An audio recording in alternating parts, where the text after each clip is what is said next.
Masakit ba ang iyong katawan pagising mo sa umaga? Naninigas ba ang iyong leeg, ang iyong upper back at ang iyong kasukasuan? Sa video ito, sabay nating i-check if tama ba ang iyong unan at tama ba ang iyong higaan at bibigyan kita ng praktikal na solusyon. Samahan mo ako hanggang sa dulo ng video dahil sabay-sabay tayong gagawa ng 1-minute mobility hack. Very useful, especially sa minamahal nating seniors. It will signal your body na you are ready for a new productive day ahead. Alam mo ba, may science din kung bakit nakakaranas ng paninigas ng kalamnan paggising mo sa umaga.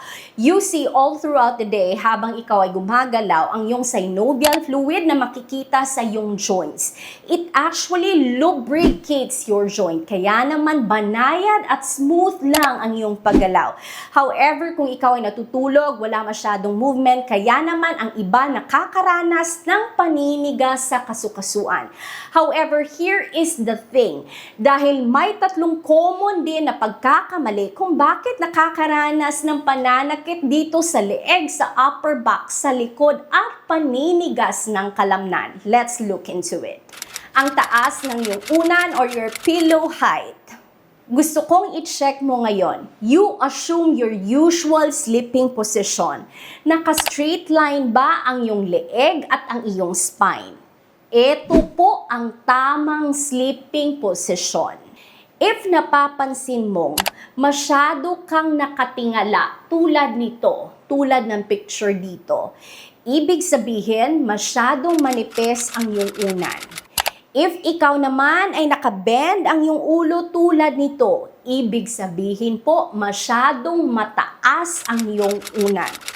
Why does this even matter? Actually, ang purpose po ng unan is not only to give you comfort. Dapat ma-maintain nito ang neutral straight position ng iyong cervical spine dito sa iyong leeg at ang iyong spine. Dahil if hindi, more or less for 7 to 8 hours habang ikaw ay natutulog, into stress mode po ang iyong kalamnan at ang iyong nerves. Kaya naman, kahit mahaba ang oras ng iyong pagtulog, you feel as if pagod ka pa din dahil kulang ng deep sleep. Ang pag-change po ng height ng iyong unan, it is one of the most effective ways that you can do para mawala ang pananakit sa iyong leeg at paninigas dito sa iyong upper back.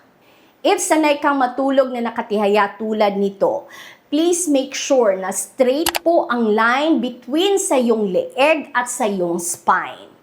If ikaw naman ay sanay matulog side-lying position tulad nito, ang unan mo, it should not be too high, but it should fill in the space dito between sa iyong tenga at sa iyong balikat para well-supported ang iyong ulo habang ikaw ay natutulog. Your sleeping position. If matagal ka na dito sa channel ko, malamang alam mo na hindi talaga advisable ang pagtulog ng nakadapa. This is not good for your back. Over time po, hindi po ito maganda dito sa iyong leeg at sa iyong upper back. Makakakos ito ng spasm kaya nakakaranas ka ng paninigas sa iyong upper back. At the same time, it is not recommended for your back. Ang dami-daming pasyente pumupunta sa clinic nagkakaroon ng spinal conditions dahil sanay silang matulog ng nakadapa.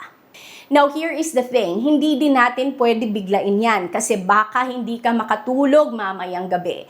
Here is what you need to do. Huwag kang maglagay ng unan sa iyong ulo. What you need to do instead is maglagay ka ng manipis lang na unan or even a flat towel. Ilagay mo dito sa ilalim ng iyong hip. It actually decreases ang curve dito sa iyong lumbar spine kaya it is actually better sa iyong likod. Your ultimate goal, however, is iwasan talaga ang sleeping position na ito over time. Supine position or matulog ng nakatihaya. This is actually the most ideal sleeping position. But here is a quick trick. Maglagay ka na manipis na unan sa ilalim ng iyong tuhod. Why this matters? This actually lessens the curve dito sa iyong likod. Mas mainam ito para sa iyong likod. At the same time, it can have lesser po na pressure dito sa iyong tuhod. Side sleeping position tulad nito. Marami sa atin, ito ang preferred na sleeping position. There is nothing bad about this. Okay lang po ito. Ang quick trick nito, dapat maglagay ka ng manipis na unan in between sa dalawa mong tuhod. Bakit? If hindi ka maglalagay ng unan, ang upper part mo na tuhod, it tends to compress the lower knee joint. Tapos, it can cause po pain. Pero if lalagyan mo ito ng pillow in between them, it can lessen the pressure at the same time, mas neutral ang posisyon dito sa iyong likod dahil it does not rotate your pelvis. Now, here is a thing na dapat mong tandaan. If ikaw sa kasalukuyan ay nakakaranas ng pananakit sa iyong balikat or pananakit dito sa iyong hip joint, iwasan mong matulog on your painful side. Bakit? Dahil your body weight can actually worsen your pain. What you need to do, you assume the supine position or you can still do side lying, but this time you face the opposite side. Mattress. I want you to check ngayon, may sag part ka ba na nakikita sa iyong kutsyon or may indentation ba? Ibig sabihin, hindi na proper at hindi na enough ang support na nabibigay nito sa iyong spine. Regardless kung ano ang sleeping position mo, if you are sleeping on something na it cannot support your body weight, useless po. Kaya naman mahalaga to find ways. If ikaw ay na-diagnose ng sciatica either due to disc herniation or lumbar spondylosis, kung may osteoarthritis na nakita sa iyong spine, what you can do po is to invest in a mattress topper. Mas mura lamang ito at mas makakabigay ito ng support sa iyong spine habang ikaw ay natutulog. Here are two other options. Subukan mong maglagay ng plywood sa ilalim ng iyong foam. This will give you better support. Or other patients, ang ginagawa nila, nilalagay muna nila ang mattress sa sahig. This can give you proper support and better support as well. Ang iba nakakaranas ng improvement sa pananakit ng kanilang likod. Before tayo mapatuloy sa 1-minute mobility hack, which is especially helpful para sa minamahal nating seniors dahil it will signal your body na handa ka na for a new day ahead. Please po, if you find videos and information like this helpful para sa iyong kalusugan, huwag kalimutan to please press the like button down below.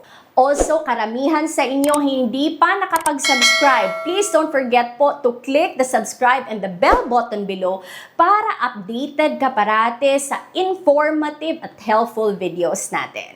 Now, here is 1-minute mobility hack. Before ka bumangon, you do ankle pumps like this. I-point mo lang ang iyong toes down and up tulad nito. Gawin mo 10 times. This actually signals your vascular system to keep your circulation going para sa mas mainam na daloy ng dugo. Knee flexion and extension tulad nito. Gawin mo 10 times. Helpful especially para sa nakakaranas ng knee osteoarthritis. It actually lubricates ang synovial fluid sa iyong knee joint. Hip abduction tulad nito. Gawin mo 10 times at gawin mo din sa kabilang side. This actually lubricates the joint dito sa iyong hip joint. Mahalaga pag ikaw ay tumayo at ikaw ay maglakad.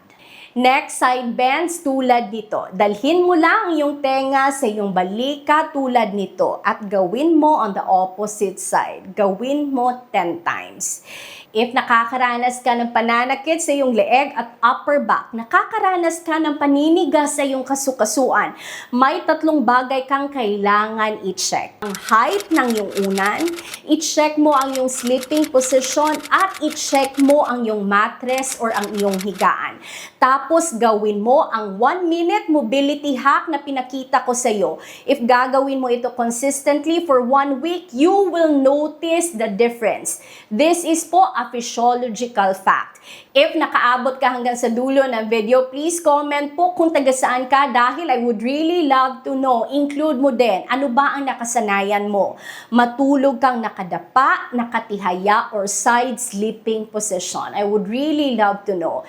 If gusto mong malaman ang 3 pinakamabisang supplements na makakatulong sa osteoarthritis, either dito sa iyong cervical spine, sa iyong tuhod, or sa iyong hip joint, may video tayo dito. I-check mo, ilalagay ko lang ang link in the description box below. That way, mas makakatulong ako sa iyo. Maraming salamat po sa panunood. I will see you on our next video. May nag-comment dito, grabe ang bilis kong gumaling nito. Very helpful, bibili ako ulit dahil ang ganda po at super effective po. She is referring to Be-Freeze Cooling Gel. Actually, if sa kasalukuyan may iniinda kang pananakit sa iyong likod, pamamanhid sa iyong binte at paa, which is very common. Especially for those over 40 years old, you can look into Be-Freeze Cooling Gel. Pwede mo itong i-apply dito sa iyong likod, sa iyong binte after sa exercise mo. Tapos, i-apply mo din ulit before ka matulog dahil this can help give you a good night's sleep. If you want a natural option to help relieve the symptoms without the side effects of oral pain relievers, i-check mo ang reviews official store natin and see if it is a good fit for you. God bless you po.